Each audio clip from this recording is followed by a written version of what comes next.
Bible essénienne, Évangile de l'archange Raphaël. Psaume 145. Entre dans la grande école de la respiration. Vous devez apprendre à respirer.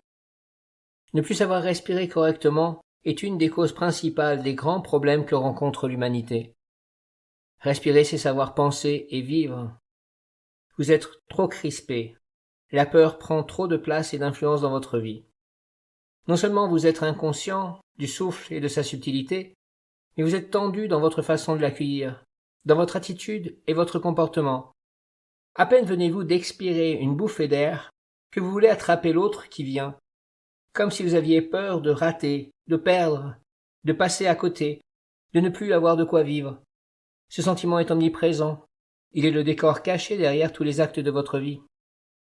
Apprendre à vous détendre est essentiel. Vous devez être serein, posé, calme, réfléchi, étant capable de respirer dans la grandeur, dans l'immensité. Vous devez vous aérer, retrouver l'inspiration qui apporte le sens, la force d'âme, et qui donne une dimension universelle à tous les aspects de votre vie. Rien ne doit être séparé et dénué d'intelligence, car le souffle apporte la vie et la lumière. Il unifie tous les mondes. Respirer est un acte essentiel qui conduit vers la perfection. Le corps doit être dans la paix, car ce n'est pas lui qui respire, il est animé par l'âme universelle. L'âme entre et sort du corps et le respire. Alors le corps peut entrer dans la grandeur et recevoir l'intelligence. Ne vous laissez pas distraire. Sachez ce qui est bien pour vous et pour le monde, et ne portez pas votre attention vers ce qui ne vous concerne pas. Ne vous chargez pas de préoccupations inutiles, car elles sont vivantes et elles s'accrochent à vous pour respirer, pour recevoir le souffle de la vie à travers votre souffle d'âme. Alors vous étouffez, votre horizon se restreint, votre vie se raccourcit, vous entrez dans les éthers de l'appauvrissement et devenez inapte à ouvrir votre souffle à la présence aimante de l'intelligence supérieure du Père. Respirer est un acte de subtilité et d'éveil. Par votre mauvaise éducation, vous êtes devenu inconscient de votre pensée et de vos atmosphères respiratoires, qui bien souvent sont devenues invivables. Vous ne vous apercevez même pas qu'à travers vos pensées inconscientes, vous portez des mondes qui vous alourdissent, vous écrasent, vous affaiblissent, vous conduisent dans la perdition. Sans cesse, vous vous faites capturer par toutes ces influences qui gravitent autour de vous et vivent à vos dépens, aux dépens de votre âme. Vous êtes sans cesse sollicité, et vous répondez à tout ce que l'on vous présente. Vous embarquez à la moindre stimulation extérieure et surchargez ainsi votre vie. Ressaisissez-vous, renforcez votre éveil et votre détermination. Devenez des constructeurs actifs, des entrepreneurs conscients et respirez de nouveau dans la grandeur d'âme, l'universalité, la ronde des anges, des archanges et des dieux. Devenez des experts dans les arts méditatifs et entrez dans l'étude de l'enseignement pour vous connaître vous-même, non seulement dans la superficie, mais également dans la profondeur de votre être immortel. Car l'enseignement parle de vous, il raconte votre histoire et trace votre destinée. Soyez serein, atteignez ce but. La sérénité est une nécessité pour bâtir une vie saine et un avenir harmonieux. Rien ne doit être bâti sur la peur, le manque, le mécontentement, l'absence. Ce ne sont pas là de bonnes fondations pour un édifice dédié à glorifier la lumière. Vous devez fonder le futur dans la sérénité, la stabilité, la paix, la plénitude, la sagesse, l'amour, la vérité, la magie et le soutien mutuel. Ainsi vous serez en accord avec les règnes angéliques, les archanges et les dieux. Aujourd'hui ce n'est pas ainsi, vous ne respirez pas conformément aux lois éternelles de la lumière. Toute la journée vous êtes assaillis par un monde de pensées et de souffles indésirables qui prolifèrent à vos dépens. Vous êtes devenus des gardes-manger pour des mondes qui ne sont pas sages et qui vous conduisent en esclavage. Il n'y a aucune stabilité réelle, aucune respiration consciente qui vient éclairer, clarifier et purifier tous ces mondes en vous et autour de vous. Vous avez tout fermé, cloisonné, et maintenant, les mondes supérieurs ne peuvent même plus vous visiter, vous toucher, vous alléger. L'air frais et vivifiant ne peut même plus pénétrer en vous. Vous devez de nouveau ouvrir ce qui vous permet de vous aérer, de changer d'air, d'entrer dans des espaces plus larges, universels. Réagissez, organisez-vous, car vous êtes au bord de l'asphyxie. Vous entrez sur un chemin d'autodestruction, d'empoisonnement. Vous accumulez trop de pensées et d'influences inconscientes indésirables. Retrouvez le juste discernement, le recul réfléchi qui vous permettent de dire non, de ne pas accepter toute la journée tout ce que l'on vous propose. Vous regardez tout, vous vous occupez de tout, vous donnez votre avis sur tout, sans discernement, sans but ni concentration intérieure. Bien souvent vous êtes persuadé que vous pouvez aider, que vous avez un rôle à jouer, que vous êtes les grands protecteurs et que sans vous le monde va basculer. Soyez au moins lucide et conscient que tout cela est un leurre qui vous détourne de votre unique but, faire grandir la semence de lumière qui est enfouie en vous, qui doit fleurir vers la grandeur afin d'apporter des fruits savoureux qui donnent la victoire à une intelligence supérieure dans les actes, les faits et les œuvres. Soyez conscient qu'en vous faisant distraire et détourner de ce but, vous entrez dans une illusion qui grignote votre âme chaque jour un peu plus, vous affaiblit et vous rend encore plus esclave de la nature éphémère en vous-même. Même lorsque vous vous êtes tenu dans un temple d'archanges où tout est pur, sage, grand et clair, à peine avez-vous passé le seuil de la porte de sortie que vous êtes de nouveau pris par votre souffle familier, qui vous emporte dans vos schémas de pensée routiniers et conditionne tous vos regards, vos paroles, vos habitudes. Votre regard sur l'autre devient envoûtant, vous parlez de lui comme si tout était permis, que rien n'avait de conséquence. Vous vous préoccupez de tout, et surtout de ce qui ne vous regarde pas. Vous agissez comme si rien n'avait de valeur, comme si rien dans votre vie n'était vrai. Recentrez-vous sur ce qui est éternellement vrai en vous, dans la vie et dans le temple. Cultivez le vrai et faites-le grandir. Nourrissez-le de tous les éléments de la vie, afin que la sagesse et la noblesse apparaissent. Ne faites pas l'inverse, n'offrez pas l'intelligence en pâture à la bêtise. Que ce soit dans le temple ou à l'extérieur, vous vous faites manipuler et vous ne savez pas qui pense, qui respire et agit en vous. Apprenez à vous concentrer sur l'essentiel, redevenez conscient. Votre grand problème, qui est celui de l'humanité tout entière, c'est de croire que vous maîtrisez votre vie. Vous êtes persuadé que vous comprenez vos pensées et que vous êtes des êtres de bien. Mais la vérité est que vous avez perdu tout critère qui permette une juste identification.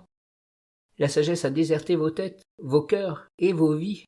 Et la sérénité n'est plus le fondement de votre futur. Reconstruisez-vous et arrêtez d'être des pantins qu'une intelligence inconnue et non identifiée dirige à droite ou à gauche en fonction des besoins du moment sans même vous demander votre avis. Respirez, retrouvez le souffle des origines, le souffle de la grande tradition. Ne soyez plus des morceaux de terre qui sont animés par une volonté et un monde inconnu. Retrouvez votre volonté et le monde qui est éternellement le vôtre, votre filiation divine. Ne le proclamez pas comme une illusion de plus, comme une nouvelle pensée à adopter, mais réappropriez-vous réellement la respiration. Elle seule touche la terre et le ciel en vous, et permet d'unir de nouveau ce qui fait apparaître le grand courant sacré de la vie. La grande respiration vous délivrera de nombreuses maladies, de difficultés, de problèmes, mais surtout, elle chassera la peur de vos vies.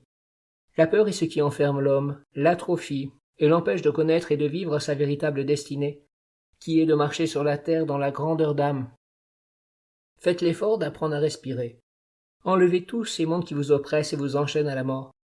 Entrez dans la grande école de la respiration, non pas pour vous limiter et observer tout ce qui se passe autour de vous afin de justifier le côté sombre, mais pour construire en vous un corps de sagesse qui sera votre futur. Pour cela, vous devez vous poser dans l'étude et la méditation et entrer dans une vie sereine. Père Raphaël, comment faire pour entrer dans ta grande école de la respiration ? D'abord, vous devez vous structurer, vous organiser autour de l'étude, de la dévotion, du rite et des œuvres de la nation essénienne. C'est sur cette terre que vous devez vous poser et vous enraciner pour construire un autre futur. Ensuite, comprenez qu'il n'y a pas de secret. Si vous surchargez votre vie, il arrivera un temps où vous ne pourrez plus respirer. Fondamentalement, vous devez faire un tri, définir vos priorités, être clair à propos de ce que vous voulez vivre et de ce que vous voulez voir fleurir en vous. Vous ne devez pas accumuler ce qui alourdit, mais orienter toutes les énergies vers le but de votre vie. Si vous vous alourdissez et vous chargez de ce qui est inutile et faux, si vous ne savez pas où vous identifier et identifier les mondes, vous vous associerez fatalement avec certaines intelligences qui vous conduiront à l'étouffement. Vous devez être conscient de ce qui en vous apporte ce genre de respiration, car ce sont là des signes révélateurs. Vous devez enlever les causes de l'étouffement, de l'écrasement dans votre vie, par la discipline, la volonté, la ténacité, le jeûne, jusqu'à alléger votre vie, jusqu'à rétablir la bonne respiration. La bonne respiration apporte la sérénité.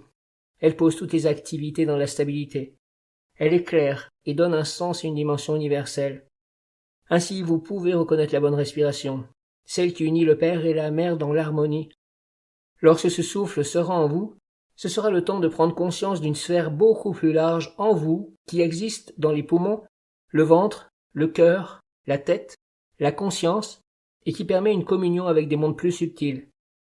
Lorsque cette porte est ouverte, ce monde subtil agit sur l'homme et transforme son corps de façon à ce qu'il entre dans un monde plus fin.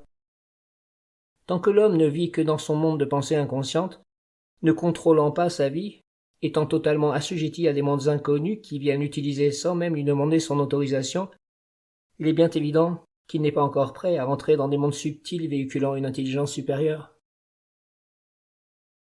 Prière 41. Père Raphaël, grand Dieu de l'air vivant, tu es l'intelligence, le souffle animateur, l'énergie de la vie qui conduisent la main du hiérogrammate à tracer les signes sacrés et les écritures qui font apparaître la parole des dieux. Ainsi tu écris sur la terre et bâtis le royaume de la lumière sage. Tu es l'âme des écrits, tu es l'intelligence cachée, tu es la magie qui, à travers la tradition, fait revivre ce qui a vécu. Avant l'acte créateur, tu es. Pendant l'acte créateur, tu es. Après l'acte créateur, tu es. Tu demeures au-delà et dedans. Éternellement, tu es. Tu unis le petit et le grand, et tu emplis les mondes de ta perfection. Il est serein, celui qui se tient avec toi avant, pendant et après l'acte créateur, vivant dans tous les mondes, unissant les mondes, faisant apparaître la perfection de ton intelligence. Avant la graine, tu es la fleur cachée. Dans la graine, tu es l'écriture qui touche la terre pour apporter l'âme du futur. Dans l'enracinement et la floraison, tu es la vie qui se déploie, le message qui se transmet, le chemin qui s'ouvre. Dans le parfum et l'ensemencement de la lumière, tu es l'offrande au Dieu du ciel et de la terre. Père, humblement, je veux m'éveiller, comprendre que ton souffle est un. Toi seul es le souffle. Il n'y a pas d'autre souffle que toi. Tu es le chemin, la résurrection et la vie. Je respire en toi et en tous les êtres qui respirent. Toi seul respire et offre le don. Le souffle vient du Père, et toi, tu l'offres. Souffle d'intelligence, de bonté et de force pour la vie. Je t'honore et je veux porter en moi l'âme de ta parole. Que grandisse l'intelligence, l'identification juste et claire, et la sérénité qui ouvre les espaces sacrés. Dans ces espaces, je me tiens. Loin de moi l'envoûtement du monde de la pensée inconsciente qui conduit à dire et faire n'importe quoi sans même s'en apercevoir. Je veux être simple, vrai devant toi. Que ton souffle allume la lumière et nourrisse la divinité qui seule doit être honorée dans le temple par l'offrande du souffle sacré. Seul le Père est vivant. Lui seul doit être honoré et servi dans le temple par les prêtres consacrés. Amin.